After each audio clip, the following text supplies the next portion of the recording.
என் தங்கப்பிள்ளையே, தேய்பிறை அஷ்டமியினுடைய இந்த வியாழக்கிழமையில் உன் வராகி அம்மா உனக்கு வெற்றி செய்தியோடு நல்ல விடியலையும் கொடுப்பதற்காக வந்திருக்கின்றேன். என் தங்கமே, இன்று நீ இந்த வராகி வாக்கினை கேட்கும் வரை அம்மா உனக்காக காத்து கொண்டிருப்பதற்கு மிகவும் முக்கியமான காரணம், இந்த நல்ல நாளில் என் குழந்தைக்கு ஒரு மிகப்பெரிய தெளிவு கிடைக்கப் போகின்றது என்பதனால்தான்.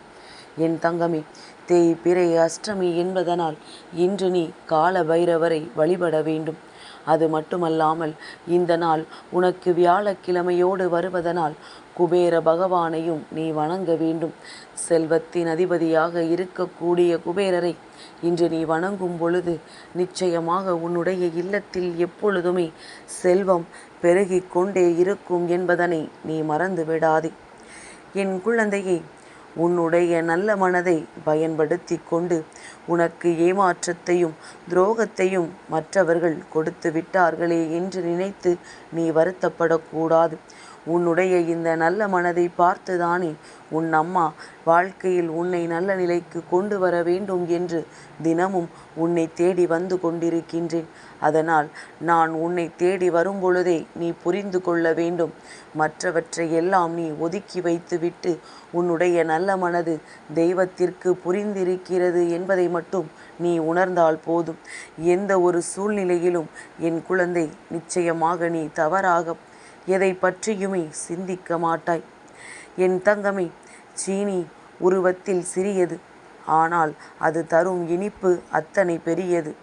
மிளகு மிகவும் சிறியதுதான், ஆனால் அது தருகின்ற காரம் மிகவும் பெரியது. அதுபோலத்தான் உன்னுடைய வாழ்க்கையில் சின்ன சின்ன விஷயங்கள் எல்லாம் உன்னை சுற்றி உனக்கான சந்தோஷத்தை கொடுப்பதற்காக நடக்கின்றது. ஆனால் என் குழந்தை, நீ அது தெரியாமல் மிக பெரிய வாழ்வை நோக்கி நீ பயணிக்கின்றாய். அருகில் இருக்கின்ற சந்தோஷத்தை முதலில் அனுபவித்தால் நீ எதிர்பார்க்கின்ற அந்த பெரிய வாழ்க்கை உன்னை தேடி தானாகவே வரும் என்பதனை நீ மறந்து விடாதே. என் தங்கமே, புறக்கணிப்பது என்பது மனித வாழ்க்கையில் ஒரு இயல்பான விஷயமாக மாறிவிட்டது.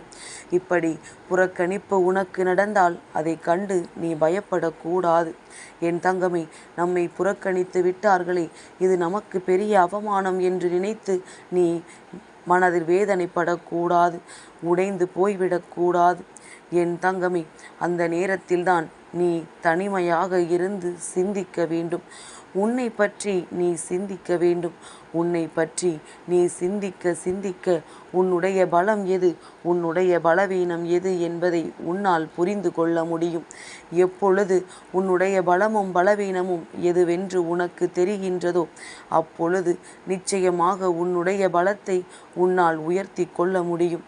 என் தங்கமே, உன்னுடைய உடல் பலம், மனோபலம் இவை எல்லாவற்றையும் நீ நிச்சயமாக உயர்த்தும் பொழுது உன்னுடைய அறிவு பலமும் தானாகவே உயர்ந்துவிடும். என் தங்கமே, உன்னுடைய வாழ்க்கை நிலை இதனால் உயரும். வாழ்க்கை உயர்ந்தால் உன்னை புறக்கணித்த இந்த உலகம், உன்னை அவமானப்படுத்திய உலகம் மீண்டும் உன்னை தேடி வரும் என்பதில் எந்த ஒரு மாற்று கருத்தும் கிடையாது. அதனால் ஒதுக்கி வைத்து விட்டார்களே என்று எண்ணி வருத்தப்படாமல் ஒரு நாள் இவர்கள் நம்மை தேடி வருவார்கள் என்று உன்னுடைய வாழ்க்கை தரத்தை உயர்த்தி கொண்டு மற்றவர்களை பற்றி நீ கருத்தில் எடுத்து கொள்ளாமல் இரு. தானாகவே நீ நினைத்த லட்சியத்தை அடைந்து விடுவாய். என் தங்கமே, பேசுவதற்கு முன்பாக கவனமாக கேட்க வேண்டும். ஏனென்றால் எதுவுமே முன்னால் யோசிக்காமல் நீ பேசிவிடுவாயானால் அவர்கள் என்ன சொல்ல வருகிறார்கள் என்று தெரிந்து கொள்ளாமல் நீ பேசிவிட்டாயானால் நிச்சயமாக ஏதோ ஒரு தவறு அங்கே நடக்கத்தான் செய்யும். அதுபோல எழுதுவதற்கு முன்னால் நீ யோசிக்க தயங்கக்கூடாது. என் தங்கமே, என்ன எழுதப் போகின்றோம் என்பதை நன்கு யோசித்து விட்டுத்தான் எழுத வேண்டும். அதுபோல செலவழிப்பதற்கு முன்பாக சம்பாதிக்க வேண்டும். சம்பாதித்து கையில் அதிக பணம் இருக்கும் பொழுதுதானே நீ செலவழிக்க வேண்டும். இருப்பதை செலவழித்து விட்டால் வருமானத்திற்கு அதன் பிறகு என்ன செய்ய முடியும்?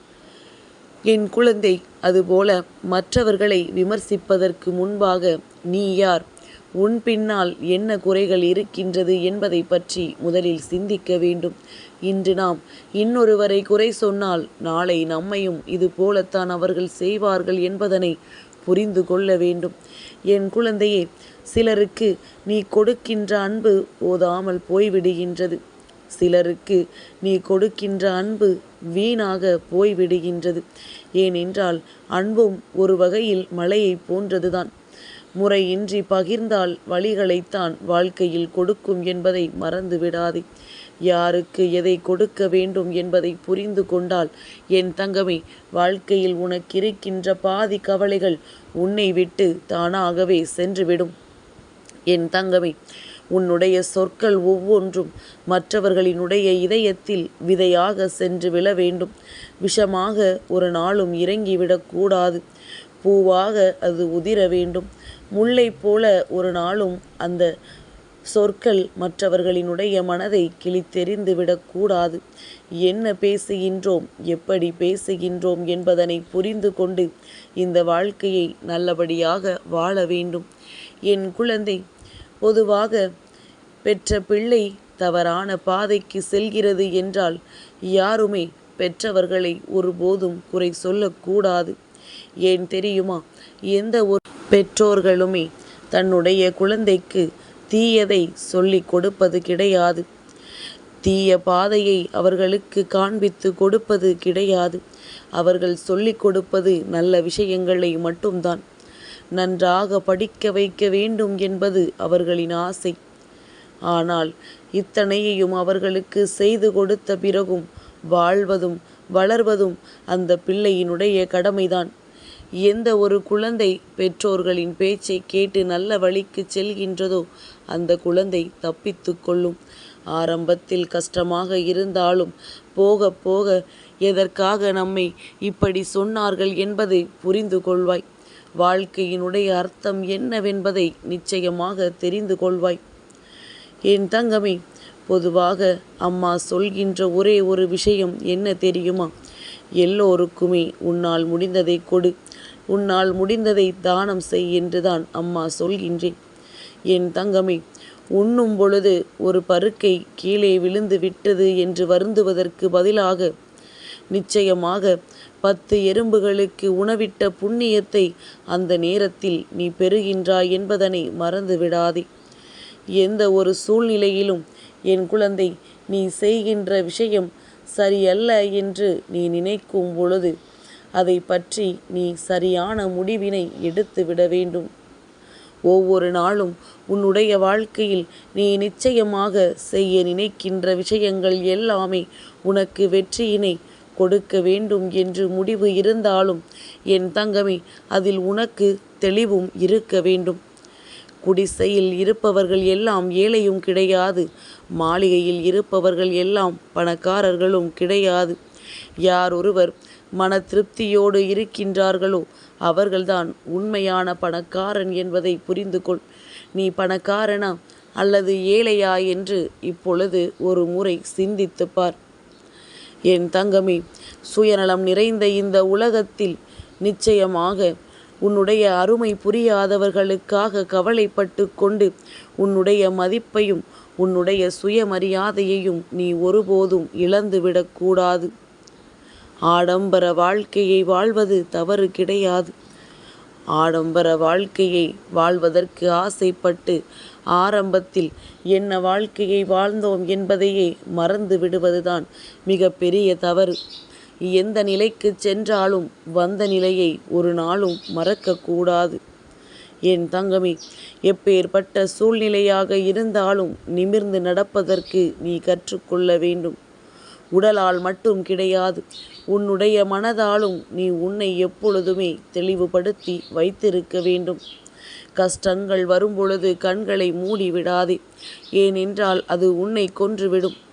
கண்களை திறந்து பார். நிச்சயமாக உன்னால் அந்த கஷ்டத்தை வென்றுவிட முடியும் என்பதனை புரிந்து கொள்வாய்.